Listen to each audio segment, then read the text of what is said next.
Okay. Yeah. So like for myself, like I loved myself very much. Yeah. I believed in myself.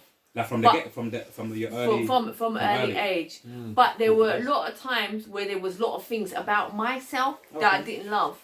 Okay. Yeah. So during that time, I can follow things. I can do certain things for my body, whatever I'm doing. I'm just trying to invite things into my life to entertain me, to make what I am better. Okay. As I've come to cast things off, I've come to see that it's me that's left just underneath, and I'm looking, I'm going, this is actually better than what I had. Now this is the self-love, and this has come with lots of other things now, thinking about what do I do? Do I eat? Do I have to eat cleaner? Yeah. I have to do some exercise. Big for me, a big part of that journey, like as he was saying, was taking off the makeup, was growing my hair out, armpits and legs and things and being accepted by my husband at that time as well, when we was only just starting on us. Those things allowed me to think I'm really beautiful. This man really loves me, and he's totally into me. That got some wavy hair, seriously, it's nice. He's into me, and I've got these hairy legs, and he don't mind. He's alright. He's okay with that. These things allowed me to see myself as I am. And really start to fully love myself. So now when I see maybe reflections of others, and I see kind of the dependency that they have on certain vices, and the lack of motivation they might have to put energy into themselves so that they can become well and better in their body, then I can see that there's there's a lack of some self-love there. But they can definitely learn that, and it can change. I've seen it change. I've seen people change overnight. And one of the most important things that listening to you guys, like you touched on, you see in terms of growing your hair out, like in our society where we come from, obviously you guys know, there's this thing with certain people, especially with women. You have to shave, you have to keep on shaving your hair, otherwise it's not attractive. How did you guys? I don't even have to ask this. How do you guys look at that perception of growing your hair out? Because for me, obviously, listening to you guys, it's obviously just a sign of you love yourself. You're comfortable in your own body. But it's again, it's a societal thing. It's society. I want to touch this actually, this subject. Literally. So the ones without hair are young people, isn't it? Yeah. So we're trying to go back to that, because remember, pornography is they actually have it all shaped and stuff. Of course, yeah. So they're really coming from a trauma state. Yeah. Where if you think about it, having shaved is actually what it portrays, that image. Yeah. From youths. Really, when you go adult. Yeah. Your hair. You're meant to go to an adult, and you get hair and it's normal. They have alchemy coming out, so you actually can find your partner. And that as well. Yeah. So us cutting it off is actually cutting your antennas off. But in terms of attraction, because if we dig in that word attraction, society tells us, especially as female, like we say, bro, if you got hairy armpits, that shit is not attractive. Why are you doing that? If you got hairy legs, wax that shit. You're only gonna attract the females. This one, baby, because I have a man that I tested. She loves my hair. I tested. No, you don't got nice hair, seriously. I tested this thing with because I was all of that. I was getting the full wax, everything, everywhere, blonde, bleach out, weave, everything, eyelashes, all of that. That was me, guys. Listen, this is a woman that's been there, done that. Now she's telling you her journey. That was me. And there was a point when I started learning, and I changed my diet, and I said to myself, okay, I'm ready to locks now. And my father. He's got locks. Okay, father's got locks. So it's kind of like a legacy for me. I always said to myself that when I do get locks, I'm not going to be what my dad call a funky dread. Yeah? Okay. So it's a fashion dread, Okay. But I'm gonna do it for the real because it's something that you have to honor. Absolutely. So when I locked my hair, I had a vision that I'm gonna have long blonde locks, and they're gonna be bleached out, and I'm gonna have my tan and everything. This was my vision. Drag queen style. But as soon as literally, as soon as I locked my hair though, as soon as I locked my hair, I just felt like it just was wrong. And it just started. I just wanted to be funny, bro. Andy's funny. You've got jokes, you know. Sorry, bro. It's okay. Sorry. I just wanted to be natural. Yeah. You know, it just didn't suit me. And I said to my husband, I was like, well, you know, I'm gonna grow all my hair out and that, yeah. And I goes, I hope you don't mind. And he took a moment. Like, not a long moment. Yeah. He took a moment. He actually thought about it. He never just went, yeah. He took a moment and he thought, and he went, no, I don't mind. I don't mind. And he thought about it. He thought, like, he couldn't kind of imagine it. Like, okay, all right. No, my first reaction was like, whoa. Yeah. You see that moment there, yeah? Yeah. Maybe it's like, you see, again, when we speak about program and learning, maybe you see the hesitant, maybe I might be wrong there. The split second he had saying, yeah, maybe that shows like that everybody learning shapes from women who are and now you with this woman and she's telling you she's gonna go natural. But what I realized is that he loved me and he found me sexy, you know. Absolutely. For me, for my body, for what it is, for my soul and passion for myself. And he wasn't even turned off slightly. In fact, he was more attracted to me because I became this superwoman, you know. For us to, I became like this superwoman. And that's the powerful thing. Like, you know, there was not many girls that we knew that was like that. You know, so it became like even like a bigger bonus for him. Like, okay, yeah, he just upgraded. Right? You know? Also, if it gets like a bit down there, you know, you give it a little. But you maintain it. You know, I'm not gonna let it. But it depends. You know, if I'm in the jungle, might not even. You know. Yeah, the word is maintaining sin. As long as you maintain yourself. Because even I see like even Ian can maybe dive in this a little bit. Like where we come from, there's obviously different people who might have dreads and all of these things, but we see different people who maintain their dreads and people who their dreads look like shit. You know, exactly, maintenance. Yeah, they're making that shit look good. You get me? So it's about to me maintaining. But dreads not meant to look good though. Or say locks, they're not meant to look good. They're not. When the hair is made of keratin. Yeah, one of the main components of hair is keratin. Yeah, and it allows like electrical force to be transmitted like through it, and then when you take these strands and you twist them together, they become like you know when you get your cable and they wrap the cables together because it conducts energy. By the way when the people what they call freeform locks, what they do is just don't comb and they just let it to grow, and then you get one big chunky one here. It's acts like a tree. Like how a tree grows. The tree just grows natural. Yeah. And you don't look at the tree and go, oh, that's an ugly tree. You go, wow. You go, wow. Yeah, that's a unique tree. That's a unique tree. Yeah. Right, okay, because the tree grew the way it wanted to grow. And it's like, in some ways... But when the tree goes old, you're like, oh, how beautiful, how ancient. No, but it's true, because when it gets extra long, then it does, you know. But, you know, that tree... Yeah, it kind of shows you that you might not think there's a plan for you in life, but you just got to let the thing grow. And then you see how, there's actually a pattern to it.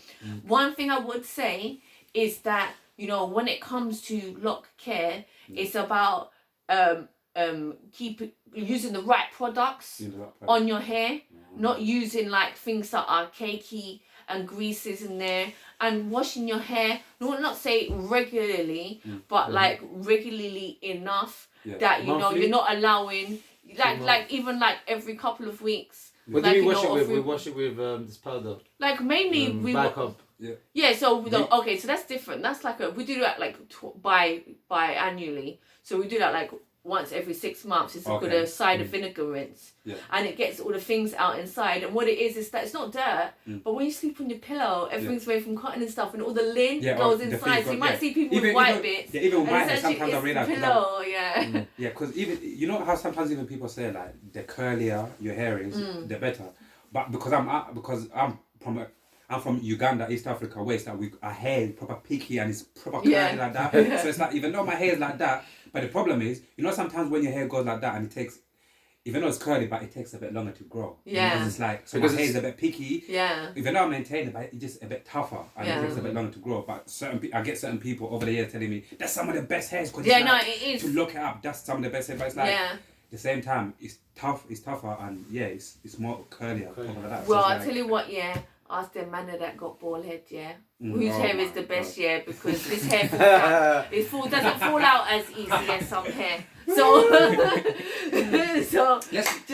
let's even speak about the UK, yeah. This country as a whole, yeah. Even before I ask you my main question about this country, yeah. Have you guys lived in this country for all your life? Yes. All your life? Yeah. Oh, wicked. And okay, cool. Let me go to my second question. Would you guys like are your plans as a married couple, and obviously in future, God willing, you guys are gonna start your beautiful family as well in God's timing? Would you guys like to live in this country forever, or you got other plans to move out of the country? We do try to follow the sun where the sun's at tropical places. Say that again. We do try to follow where the sun's, beam in its tropical paradises, Yeah. i.e. Colombia, Chile. Yeah, Belize, Costa Rica. Well, that's the dream. That's the dream. We want to get to where we want to get to, but now working with longevity because we're trying to go raw vegan, and we know we've got time actually to do a lot of the things that we want to do. So there may be some time for us here in the UK, but there's definitely get some greenhouses, and grow some mango, they'll stay. Yeah. And we'd like to go. We'd like to go to some places. I love mangoes, I love mangoes. Yeah. Oh, mango's my favorite. Got some mangoes now in there. We'd like to go to some places, i.e. like in Chile and stuff, where we can do some studying of like the land and like some of like the things that our ancestors would have seen, and work with some plant medicines down there and stuff like that. Yeah, and potentially even like start like communities and stuff like that. Because we hope that we can actually be like to start some communities both here in the UK and maybe in South America. Even before we move on, you guys realize as well, like London, especially if you're like if you're a spiritual person and you love the green and all of these things, like to live in London is quite difficult, isn't it? Because London is like, you get me, that's why sometimes a lot of people like to go to the outskirts of London, innit, where some farms are and all of these things. London is just like a city, really, innit? So it's like it's really hard to live a certain life that you want to live. Like even like talking about you guys' transition, innit? Especially that Andy first, yeah. Like when did like you see that the transition that my awakening. Your transition that you took to become the person that you are now, yeah? When did your transition start? So I would say when I met with Serena, I wasn't a vegan yet. I was a bit spiritual. Okay, how long ago was that? So that was 4.5 years ago. Okay. I was only spiritual, I wasn't vegan yet. Yeah. Sorry, Kati, yeah? What type, because I proper want to get to know you guys as much as obviously as I can to get to know you two beautiful souls, innit? So at the beginning of your transition, if you can tell us a little bit of like what kind of person was you first? So I was just the kind of like the normal kind of guy, but also a bit maniac at the same time, a bit gesturous, What was you like at the time when you were a social person? I was very social and stuff, going out clubbing and stuff, very drinking and stuff. And cool. Did you ever have ever work with these normal people like 9 to 5s and? I had my 9 to 5. Yeah. I worked in barbershops and I had a what's new kind of job, office job. Yeah. So I've worked in that kind of environments as well. Yeah. I was working at clubs for like promoting and and stuff like that. Cool. Did something, because obviously sometimes with some of us, we get to a point where something drastically happens in our life that makes us want to change it. Exactly. So obviously, like I said, I'm not bringing you here to share all your story, tell you obviously all your stuff, but as much as you're comfortable sharing it, like, did anything happen to you that literally, what really happened to you that made you feel like, you know what, I need to fucking change, bro. I need to change. Yeah. So I actually did go in to where the four walls are. Okay, you went holiday. I went bars, So we call that kind of opened me up. But really, what opened me up more was, I think, was like when I was growing up, I was having a lot of nightmares as well. Oh, okay. So that made me look into spiritual, more conscious stuff. Oh, okay. Yeah. With the side, like with the mind, What else? My parents started looking at me like down at me. Okay. Because of all the things I kept going into, so I wanted to make them proud. Yeah, bro. So the more spiritual I became, I could see that they were like seeing me more. Yeah. But my family all were like looking at me maybe like as a crazy kind of person. Nah, trust me, you're not alone. Yeah. It happens to a lot. But then I had to show them everything. Yeah. So that's when I met Serena. I kind of felt like I manifested her to my life. Yeah. And then boom, look how beautiful that it's is. like as if it's like as if I found myself the spiritual teacher. God sent her to you, man. You know when certain people even say like, trust me, go through this transition, because once you go through this transition, once you go into the other side, like God will give you what you deserve. You see what? Look at you know. And even to speak a little bit before we go on to Serena, like what kind of like, how's your family like? Because sometimes that plays a really How's they like now? No, but back then when you were going through your transition, how was your family like? What kind of family? They were very worried. Like? They were very worried about me. Yeah, how did they look at society? How did your family, or if you got brothers and sisters, how did they look at society in general? Like they actually society. I think a little bit. They know that the system is kind of against them because I had some. My granddad was actually killed by. By the government and stuff like this. Sorry. By having that, my father's side, they already definitely know there's some type of. Yeah. But I guess the religion bit is that I kind of come out of that. So I'm Legion, not Legion. Okay. You have to redo it again. We're all born Legions actually. Yeah. But that bit. That bit is there. When we study in occult knowledge and hidden and history and not his story but our story. That made me into a better person. As in, when I met you as well, that she told me about veganism. That made me go and look into compassion more. Like look at everything as oneness. You know, every living being. And then I got into plants medicine, and then that probably made it even. Bro, thank you for sharing like even a few of those stories like with us, innit? I just, if you don't mind, just did you one last little question. Like, what are you English like, or are you? You know, what country? Well, my mother's Colombian, my father's Chilean, my grandmother's Syrian. So I will be called a Syrian. I love Colombian people, bro. I will even just say nice and quickly, my brother, even like the interview that I did, the second interview that I'm going to drop, basically, I even interviewed my brother, who was the first person ever that I interviewed. Basically him, his girlfriend, she's from Colombia, and I interviewed them like nearly a week ago. Like, even talking about Colombia, would you guys like to go there one day? I've been there myself, but we booked a ticket last year. Yeah. We was gonna go, but obviously when the flights got cancelled, COVID came through, then obviously we had to stay here. Yeah, man. Nah, shout out to my Colombian people, man. Even you, Serena, like, how was you, man? Like, obviously you've came a long way to the person that you are now, innit? Yeah. But before you became this person, like, who was Serena? Like, who was the old version? You know what they call it? She was the same as me, party girl. Thing is, all right. I was a party girl, but I was more kind of like, I would say like a lone warrior. You know, like I will be like throughout my life, I've been like very much like by myself, like, and I've had friends and I've been out in the world, so I was around my family and that sometimes, but not really around them like a lot. You know, going through a lot of things by myself, but you know, through that always being quite like open to people and like letting people in, and always someone who would defend those who had less or were being treated as less as well. For myself, really being drawn to, you know, people who some people might think, oh, you shouldn't talk to them. Well, that's who I would go and talk to then, you know, because I would like tend to find the light there.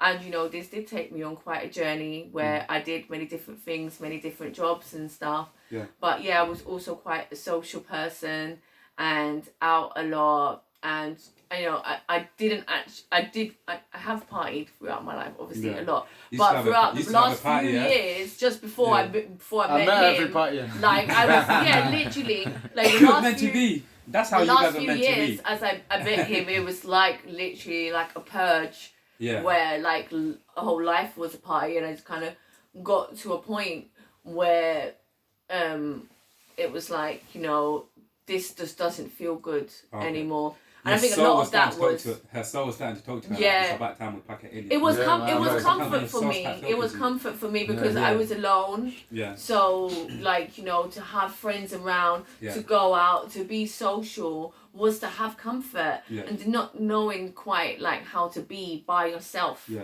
You know, and feeling quite depressed and quite anxious and suffering heavily with depression as well in some of those alone times. So filling up all of that time with partying, do you know what I mean? Yeah. And when we started dating, when we got together, And straight away we just started learning. You know, we were partying, but when everyone else was partying, him and I were talking, and we locked ourselves away for like 3 weeks when we first met one another, and we were just watching things like Spirit Science. Yeah, that sounds like... We just literally turned our phones off. Yeah. We turned our phones off and we just stayed at home. Sometimes and we that's good. watching documentaries together and stuff all night long. Sometimes having conversations. You need to do that sometimes, because that's why even me and my partner, we did that at one point where... Yeah, literally, like, we dived into, like, I keep on saying, to obviously other people, nature, where I keep on saying, and we literally, this guy nearly made us pack our clothes and just go intense. And I'm not gonna lie, I nearly got close. For me, because I've got 3 kids in it, I'm not gonna lie, if I never had kids, I'll keep it real, I would have been off. You know, like Cornwall or somewhere like that. You gotta take the kids with you. No way. You gotta take them. No, but honestly, like, I've got two baby mums, so it's like my first 2 kids, they're with a different person. Okay. And obviously my daughter, who's 7 months old. Can't the 2 little ones come with you in your No, because obviously, you know, like, let's take it. Obviously, let's be real. You know, the society that you know that the matrix you guys unplugged out of. You get me? You know that the matrix you guys unplugged out of. Yeah. The Babylon. Like you know how some people's mindset are. Yeah. Like, imagine going to a typical, you know, baby mama's house and just taking the child and saying we're going off in the tent and stuff like that, healthy living. Well, before you... But you're not going to go there for good, are you? Because you can't do it. Alright, you can't live in a tent in Cornwall. Yeah, when you're going to be nature boy. On your way there, literally. If you're going to go and live in nature, you got to go Costa Rica or something like that. You want to go and live in nature. You can live off-grid in the UK, but you have to be prepared in the UK. You cannot live like in a tent. Because we have these seasons, you see, and the seasons change. And if you're not prepared for them, it's not going to be good. But you can definitely go away with your tent for a good couple weeks, even with kids, and you love it. And you know what? To warm my country, like, kids, oh my days, they love that stuff. I had to bring her, When we go festivals, we go to these festivals, mad, and in the festivals, there's a lot of families there with kids, and the kids are running around from the kids are up straight away and they're running around together in nature, and they absolutely love it, and they guide the way. Like, if you go into nature with kids, you'll have more fun. They absolutely guide the way of everything, all the things that you could do. You, as an adult, you don't even think of those things. You're just so boring. They're just so free. Right, like, honestly, just they're just really free now. I recommend that.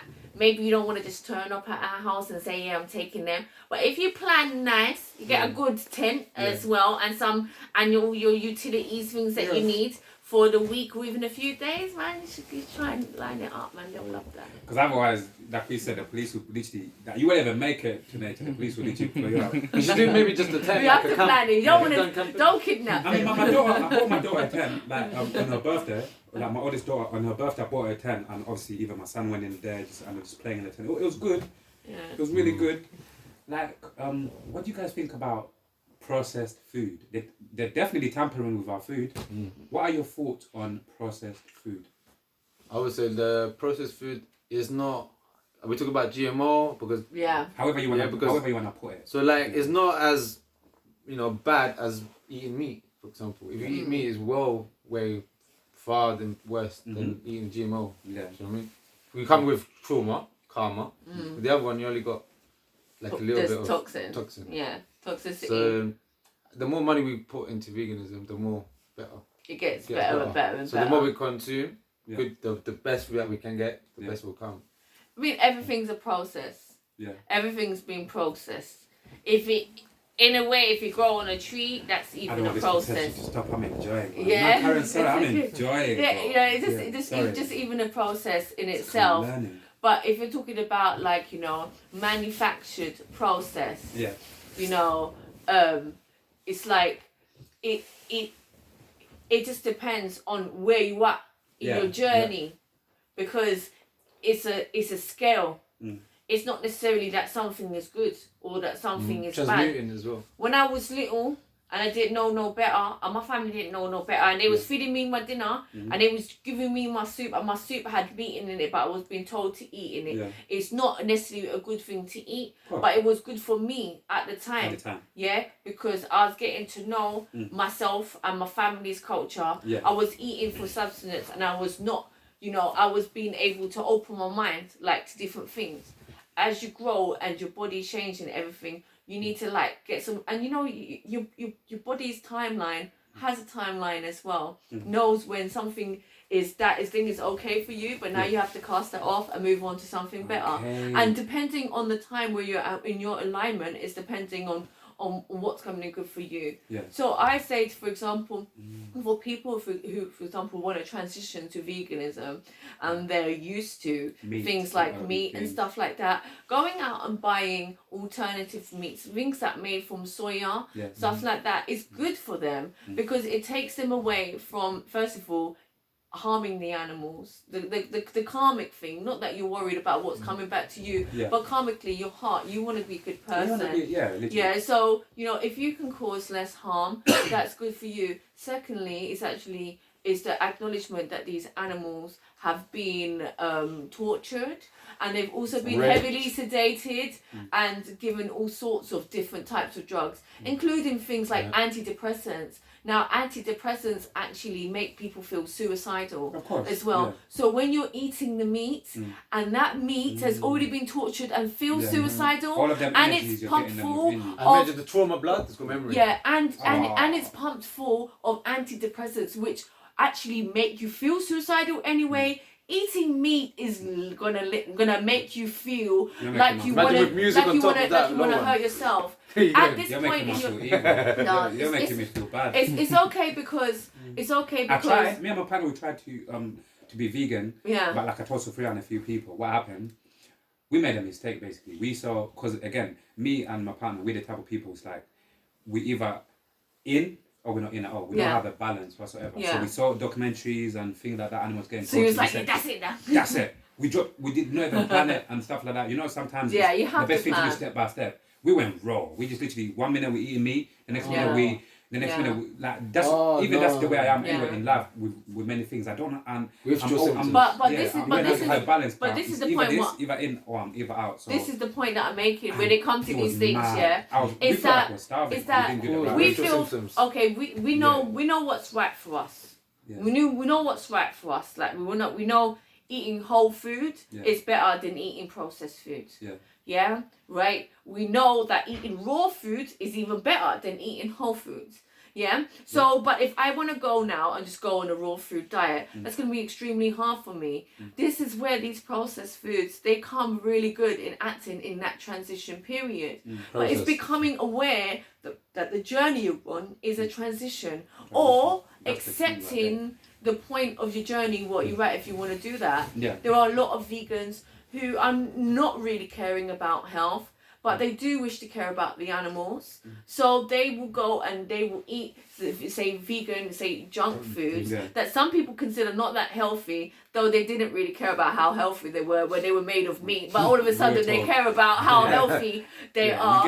But they are more healthy than those foods anyway. So they, in some way, they're going up the ladder in terms of health. They're not, you know, and it's just that little bit of movement that is just making, you know, something good.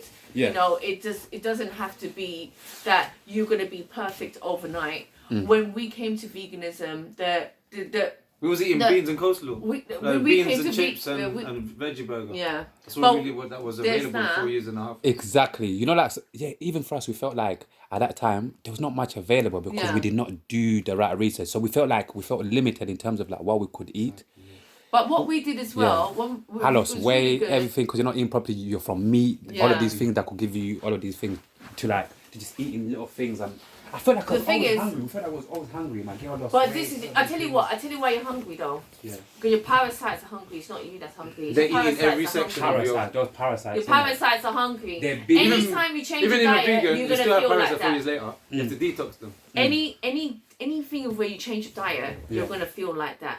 If you go from meat to fish, and then you go from fish to veg, and then you go from veg to whole food, and then you go from whole food, I'll say that. Whole food. Yeah. Yeah. That is officially. Beautiful souls, that is officially an hour. Yeah.